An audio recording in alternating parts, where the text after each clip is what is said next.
আমার ইউটিউব চ্যানেলে সব বন্ধুদের জানাই স্বাগত। আমি আবার চলে এলাম একটি রেসিপি নিয়ে। রেসিপিটি দেখুন, দেখে ভালো লাগলে লাইক, শেয়ার, কমেন্ট অবশ্যই করবেন। আর নতুন বন্ধু হয়ে থাকলে একটা সাবস্ক্রাইব করে দেবেন। আমার আজকের রেসিপি চারাপোনা মাছের ঝাল। আর এই বাইরেটা কেন দেখাচ্ছি, আজকে আমাদের পুকুর থেকে ধরা মাছ দিয়েই আমি আজকে ঝাল করব। আমাদের স্টাফরা পুকুরের জল কিছুটা কমিয়ে দিয়ে মাছ ধরছিল, সেটাই দেখালাম। মাছ বাছাটা দেখাতে পারলে ভালো লাগতো, মাছ বাছাটা আমরা তোলা হয়নি। চলুন আপনাদেরকে আমার চারপাশটা দেখিয়ে দিই, বাগান ও পুকুরটা দেখিয়ে তারপর মাছ রান্নাটা দেখাবো। আমার আজকের রেসিপি চারাপোনা মাছের ঝাল।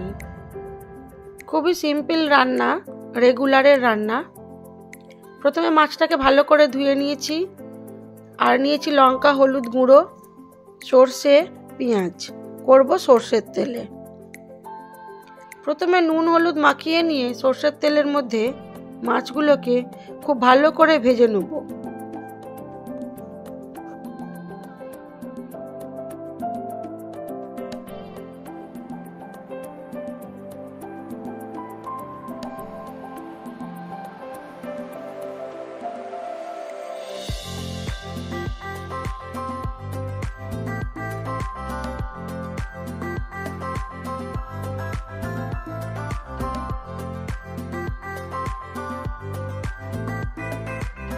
মাছগুলো একটু নুন হলুদ মাখিয়ে রেস্টে রেখে দিলাম।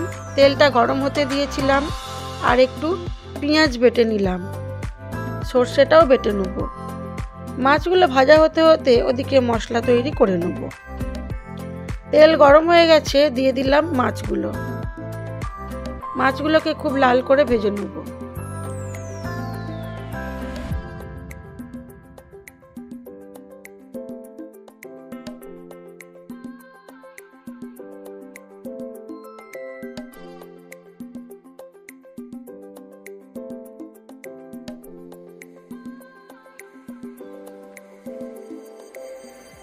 সব মাছগুলোকে ভালো করে ভেজে নিয়েছি, তুলে রাখলাম।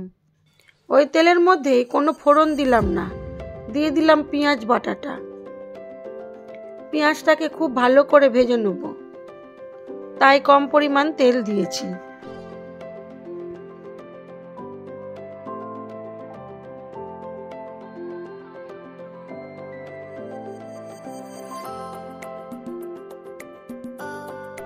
দিয়ে দিলাম পরিমাণ মতো নুন, হলুদ গুঁড়ো আর লঙ্কার গুঁড়ো।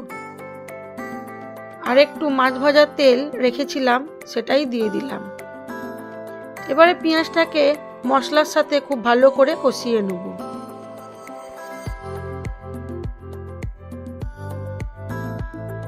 দিয়ে দিলাম খুব কম পরিমাণে জল। জলটা দিয়ে মশলাটাকে একটু ঠান্ডা করে নিলাম। তারপরে দিয়ে দিলাম সর্ষে বাটাটা। সর্ষে বাটাটা দিয়ে একটু ফুটে উঠলেই দিয়ে দেবো মাছগুলো।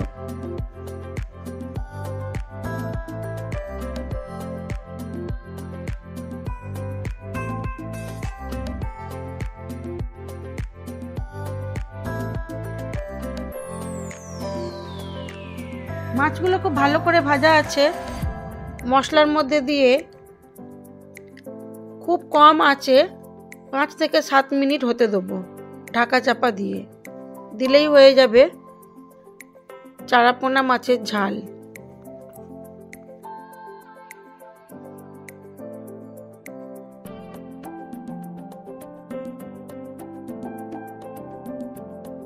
এবারে এটাকে সার্ভ করে দিলাম। আমার এই ভিডিওগুলো যদি আপনাদের ভালো লেগে থাকে তাহলে লাইক, শেয়ার, কমেন্ট অবশ্যই করবেন। আর নতুন বন্ধু হয়ে থাকলে একটা সাবস্ক্রাইব করে দেবেন। সবাই ভালো থাকবেন, সুস্থ থাকবেন, নিজেদের খেয়াল রাখবেন।